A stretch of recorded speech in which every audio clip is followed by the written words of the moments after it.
नमस्कार, मैं हिमांशी राजपूत और आप देख रहे हैं भारत एक्सप्रेस डिजिटल। देश भर में कांग्रेस का वोट चोरी मुद्दा गरमाया हुआ है। इसको लेकर पूरे देश में राजनीति चल रही है। राहुल गांधी सहित विपक्षी इंडिया गठबंधन ने चुनाव आयोग पर मतदाता सूची से लाखों वोटरों के नाम हटाने का आरोप लगाया है। यहाँ तक कि राहुल गांधी अपने दावों के समर्थन में आंकड़े और तथ्य भी पेश करते दिखे। ऐसे में आज विपक्ष ने दिल्ली में एसआईआर वोट चोरी के खिलाफ व्यापक मार्च निकाला है। ऐसे में संसद के बाहर तगड़ा घमासान देखने को मिला। लेकिन मुद्दा ये है कि अब इस विवाद की लपटें छत्तीसगढ़ पहुंच गई है। बिहार में वोटर लिस्ट संशोधन को लेकर छत्तीसगढ़ की भी राजनीतिक पार्टियां अब आमने सामने खड़ी हो गई है। छत्तीसगढ़ के पूर्व मुख्यमंत्री भूपेश बघेल ने आरोप लगाया है कि वोट चोरी से ही बीजेपी की सरकार बनी है। जो मतदाता थे उसमें करीब 250 मतदाताओं की सूची लेकर आया जो अभनपुर में है या रायपुर में है, मतलब दो जगह उधर नाम है। तो यहाँ भी चोरी हुई है, ये तो दिखाई दे रहा है। यदि शहरों में और विशेष रूप से ग्रामीण क्षेत्र है, शहरों में तो और अधिक निकलता है। आपको याद होगा तो इस समय पिछले 3-4 इलेक्शन पहले बिलासपुर में एक ही घर में 150 से अधिक मतदाता निकले थे।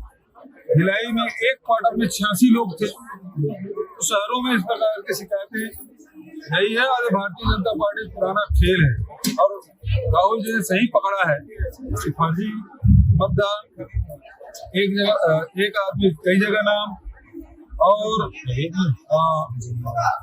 जो 5 बिंदु में उन्होंने जो बात कही है। बता दें कि बिलासपुर पहुंचे पूर्व सीएम बघेल ने छत्तीसगढ़ की बीजेपी सरकार पर आरोप लगाया कि छत्तीसगढ़ में भी बड़े पैमाने पर वोट चोरी हुई है और इसके लिए पूरी तरह से निर्वाचन आयोग जिम्मेदार है।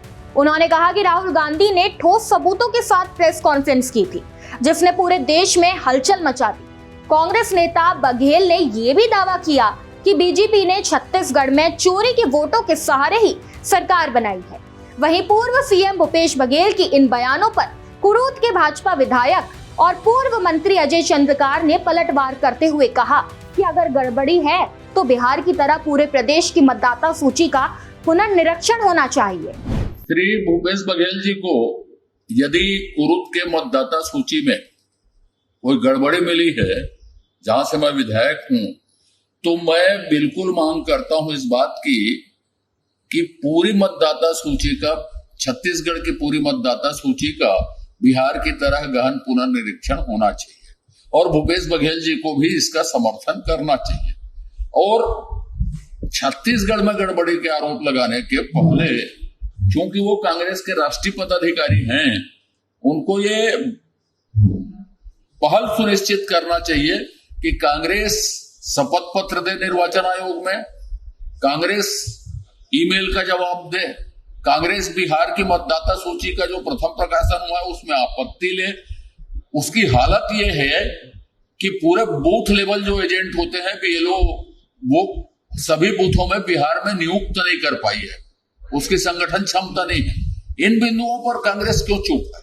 वैधानिक प्रक्रिया का पालन क्यों नहीं कर रही है? इस पर भी माननीय भूपेश बघेल जी को बात करनी चाहिए। और छत्तीसगढ़ के कुरूद में यदि गड़बड़ी है तो उसको गहन पुनर्निरीक्षण की मांग पूरी मतदाता सूची की छत्तीसगढ़ में हो, इसकी मांग करनी चाहिए और हम इसका समर्थन करते हैं। गौरतलब है कि बिहार में इस साल विधानसभा चुनाव होने वाले हैं, लेकिन इसका असर छत्तीसगढ़ की राजनीति में भी देखने को मिल रहा है। अब देखना ये होगा कि इस मुद्दे पर छत्तीसगढ़ में आगे और क्या कुछ होता है। इस खबर में बस इतना ही। ऐसे ही तमाम खबरों को जानने के लिए देखते रहिए भारत एक्सप्रेस।